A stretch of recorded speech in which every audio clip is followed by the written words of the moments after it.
Hi there, Angela and Alex Palma here. We are on site today and it is plumbing day. We have the plumbing crew behind us here working hard, installing our underground plumbing.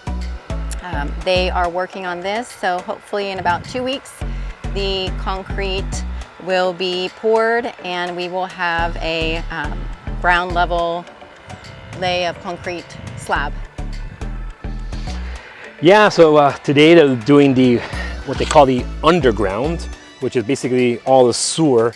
As you see behind us, you have some sewer pipes. Behind Angie, you have some other sewer pipes that are all kind of connected through the entire house, and they're exiting somewhere where those gentlemen are in our background. This all goes underneath the slab, as Angela said, and now slab will be poured over, and hopefully we never ever have to see these pipes and tubes again. If you're seeing them, it's not good. That's true. So so that's it for today. Yep.